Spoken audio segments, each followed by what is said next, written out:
Olá, sejam muito bem-vindos a esta análise detalhada. Hoje, a nossa ideia é propor uma reflexão acadêmica estruturada e totalmente imparcial sobre como o sistema educacional realmente funciona na prática.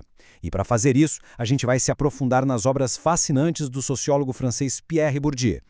A intenção aqui não é de forma alguma tomar partido, mas sim usar uma lente sociológica bem rigorosa para desmascarar as engrenagens ocultas da educação. E para começar, eu quero jogar uma pergunta fundamental no ar. Será que as boas notas são de fato só um reflexo de talento natural, aquele famoso dom? Essa pergunta é um gancho perfeito porque ela desafia o que praticamente todo mundo aceita como regra, que é o mito da meritocracia. O senso comum sempre diz que o sucesso na escola é resultado exclusivo do dom e do suor individual. Mas a sociologia, ela nos mostra que existe uma estrutura totalmente invisível operando ali nos bastidores. Então, vamos mergulhar nisso. Nosso roteiro passa rapidamente por o mito da escola libertadora, os 3 estados do capital, a barreira invisível da linguagem, expectativas familiares e destino, a escola conservadora e, finalmente, a conscientização para a mudança. Indo direto para a seção 1, o mito da escola libertadora, ilusão versus realidade. Olha, existe um abismo enorme entre o que a gente acredita sobre a educação e o que a realidade sociológica demonstra. Sabe aquela ideia poderosa de que a escola liberta, nivela as oportunidades e dá a mesma chance para todo mundo? Pois é, ela funciona, na verdade, quase como uma máscara. De um lado, a gente tem o mito do mérito e do talento, aquela crença que os melhores chegam ao topo puramente por esforço próprio. Mas do outro lado, a gente esbarra na realidade da reprodução social. Na prática, o sistema acaba legitimando a herança cultural de famílias mais privilegiadas e trata isso como se fosse um dom inato, entende? Como se a criança simplesmente tivesse nascido com aquele brilho. E isso ilustra de forma brilhante a tese central do Bourdieu. Ao não reconhecer que os alunos vêm de origens diferentes, a escola acaba transformando desigualdades sociais e econômicas em diferenças de qualidade intelectual. Basicamente, quem já chega na escola com uma bagagem cultural favorecida ganha os prêmios. Enquanto isso, as dificuldades que surgem por causa de origens mais desfavorecidas são punidas e tratadas como uma simples falta de capacidade do aluno. O que nos leva à seção 2. Os 3 estados do capital, as ferramentas sociológicas. Para entender como essa engrenagem roda, a gente precisa de algumas ferramentas. O primeiro grande conceito, especialmente para quem está começando a estudar sociologia, é o de capital cultural. É muito útil pensar no capital cultural como uma mochila invisível. É toda aquela herança de conhecimentos, a facilidade com o mundo das artes, os gostos mais refinados e um vocabulário erudito, que as famílias de classes mais altas passam para os filhos desde o berço, de um jeito supernatural e quase imperceptível. E o mais interessante é que essa bagagem cultural se manifesta de 3 jeitos bem diferentes. Primeiro, tem o estado incorporado, que é literalmente aquilo que vira parte da pessoa, a postura, a dicção, o jeito de pensar e se portar. Depois, temos o estado objetivado, que se refere às coisas materiais que a família tem em casa, tipo quadros, grandes bibliotecas ou instrumentos musicais. E, por fim, o estado institucionalizado. Essa é a consagração oficial desse saber, que vem na forma de diplomas escolares e títulos acadêmicos. Agora, andando lado a lado com o capital cultural, a gente tem o famoso capital social, que nada mais é do que a sua rede de contatos, o network. O capital social funciona como um multiplicador gigantesco. Presta atenção nisso. Frequentar escolas de elite ou clubes exclusivos não serve só para aprender matéria no quadro. Serve para criar laços de confiança e um reconhecimento mútuo entre essas pessoas. E lá na frente, no futuro profissional, isso garante acessos e privilégios que um diploma sozinho, por melhor que seja, muitas vezes não consegue garantir. Certo, avançando para a seção 3, a barreira invisível da linguagem, o filtro acadêmico oculto. Sabendo como esses capitais operam, a gente chega na barreira mais silenciosa e insidiosa de dentro de uma sala de aula: a linguagem. O sistema escolar simplesmente assume que a linguagem usada pelos professores é totalmente neutra e universal.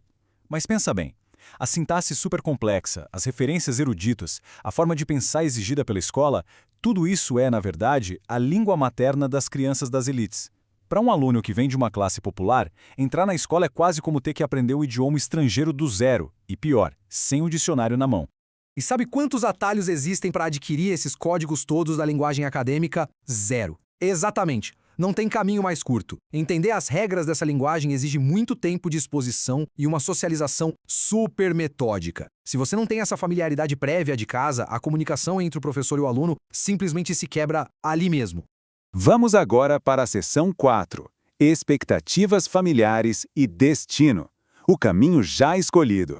Como é que as crianças internalizam quais são as chances reais delas desde cedo? É super importante ver como a história da família dita o rumo do estudante. A correlação aqui é de cair o queixo. As expectativas de uma família não caem do céu. Elas são um espelho direto das probabilidades reais daquela classe social. Famílias trabalhadoras que já prevêem barreiras gigantescas geralmente desejam para os filhos cursos profissionalizantes, que são mais curtos e mais seguros. Já as elites projetam naturalmente os filhos para aquelas grandes e prestigiadas universidades, simplesmente porque já tem o capital necessário para bancar e sustentar toda essa jornada. Para colocar isso em perspectiva, os dados valem mais do que 1000 palavras. 31% dos pais de alunos do liceu, que é uma rota escolar bem tradicional e de prestígio, esperam que os filhos cheguem ao ensino superior. Agora, pega o ensino geral comum. Esse número despenca de 31% para apenas 7%. A origem social afeta diretamente a percepção do que o aluno acha que é possível alcançar. Tudo isso gera uma bola de neve, o que a sociologia chama de desvantagens cumulativas. A lógica crua do sistema exige que aquele estudante das classes populares, que já chega com menos capital cultural e menos familiaridade com a escola, tenha que demonstrar um desempenho absurdamente fora da curva. Isso só para que os professores e a própria família cogitem deixá-lo estudando. É como ter que nadar com toda a força contra a correnteza só para não sair do lugar. Chegamos na seção 5, a escola conservadora, legitimando a desigualdade. Juntando todas essas peças, como é que a instituição age no dia a dia? O grande pulo do gato aqui é entender a oposição claríssima entre igualdade formal e desigualdade real. Pensa comigo, se a escola trata de forma exatamente igual a alunos que são, na vida real, super desiguais socialmente e culturalmente, ela não está fazendo justiça. Pelo contrário, ela está apenas carimbando e reforçando as desigualdades iniciais, mas escondendo tudo isso atrás de uma máscara de igualdade para todos. E essa escola conservadora tem um modus operandi muito claro. Frequentemente ela foge de uma pedagogia realmente metódica e exaustiva que poderia sim ensinar a todos os alunos aquilo que a elite já herda em casa.